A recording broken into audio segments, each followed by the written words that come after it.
Today, we're going to dive into a really powerful story from the Quran, one that honestly resonates so much through time, the story of the people of Al-Hijr.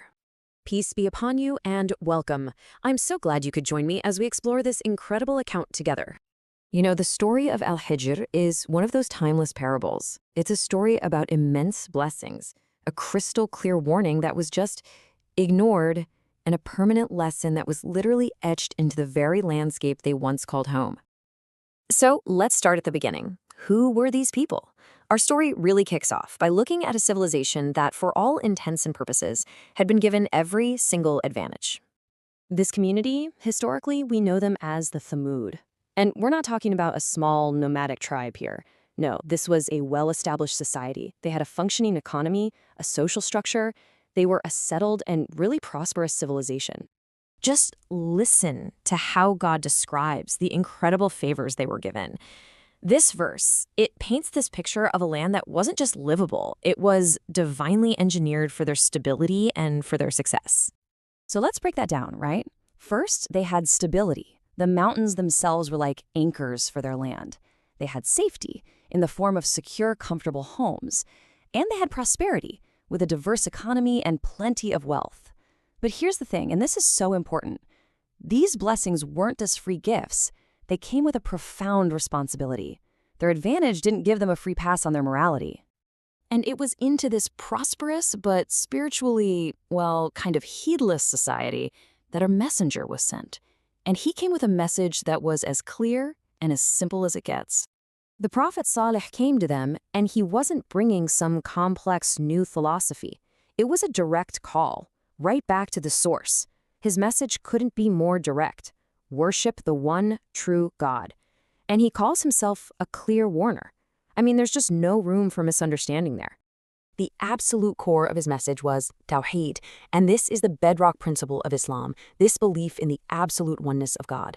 Prophet Saleh was essentially reminding them, hey, your devotion, your worship, your ultimate loyalty, it belongs to your Creator, and to Him alone, not to any idols, not to any worldly powers.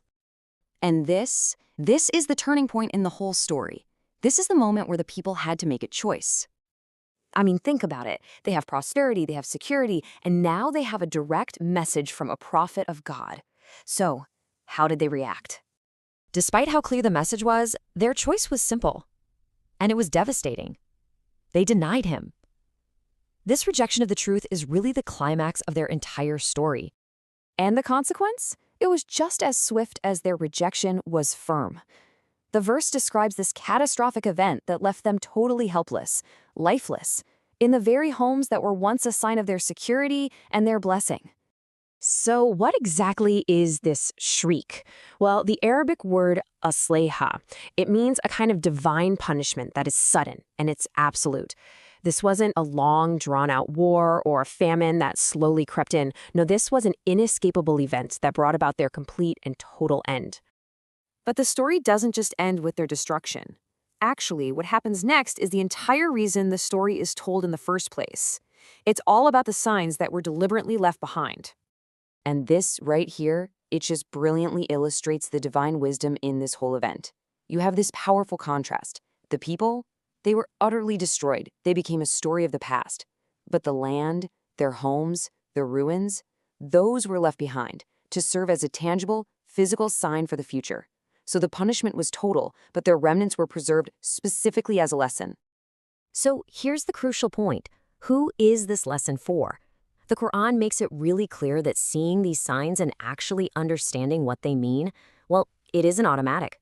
It's reserved for a specific type of person, someone who is mindful of God. This special quality is known as taqwa, and it's so much more than just belief. It's a state of God consciousness, an active awareness that lets a person look at the world, whether it's ancient ruins or things happening in our own lives, and see the deeper lessons inside.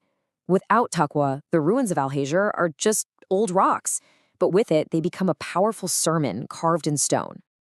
Okay, so let's just quickly summarize the big takeaways from this powerful account. First, blessings always come with responsibility.